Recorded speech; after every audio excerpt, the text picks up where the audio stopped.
하나님의 부르심이란 God is calling you. 창세기 12장 1절에서 아브람은 하나님의 부르심을 경험하게 됩니다.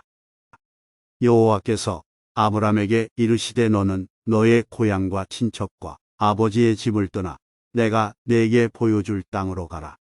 대부분의 사람들은 아브람이 단 한 번의 부르심으로 순조롭게 순종하여 신의 부르심에 응답하여 하나님이 알려주시는 아브람 자신의 길로 나아갔다고 생각할 수 있을 겁니다. 하지만 그렇지 않습니다. 하나님은 누군가를 부르실 때 가정과 삶의 환경과 배경 속에서 미리 작업을 해두십니다.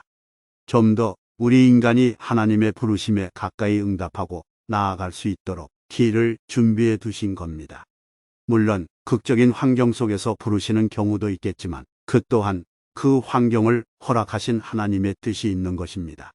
아브람만 보아도 하나님은 창세기 12장 7절에서 재차 나타나셨음을 알 수 있습니다. 그 이후에도 하나님은 오랜 시간에 걸쳐 아브람의 이름도 바꾸시고 그 인생 전체를 변화시키기를 원하셨습니다.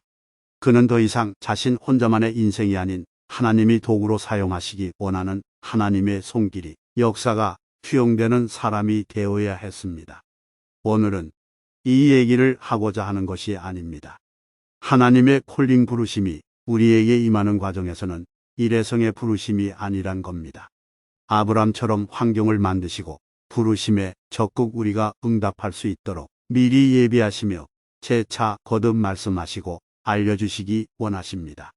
그럼에도 어떻습니까? 그 부르심에 너무 부담스럽고 용기가 나지 않아 애써 외면하는 사람들이 부르심에 반응하는 사람들보다 훨씬 많다는 사실입니다. 게다가 생활과 환경에 매여 이리저리 조건들을 따지며 하나님을 피해 다니기 일쑤입니다. 하지만 우리가 알아야 될 부분 중에 하나는 아브람처럼 나이가 많아 부르시는 사례보다는 예수님의 제자들처럼 생활에 좀 더 얽매이지 않을 때, 젊을 때 하나님의 사람들을 더 많이 부르십니다. 어떤 사람들은 아이 때 부르심을 경험합니다. 오늘 또 말하고자 하는 건 부르심에도 여러 종류가 있다는 사실입니다. 하나님이 나를 부르시고 만나주신다고 해서 모두 다 신학교에 가야 하는 건 아닙니다. 이 부분에서 많은 사람들이 착각과 혼동을 합니다. 교회 안에 신앙심이 뜨거운 사람들, 처음 교회를 다니면서 체험을 한 분들이 신학을 대부분 한 번 이상 고민하게 됩니다.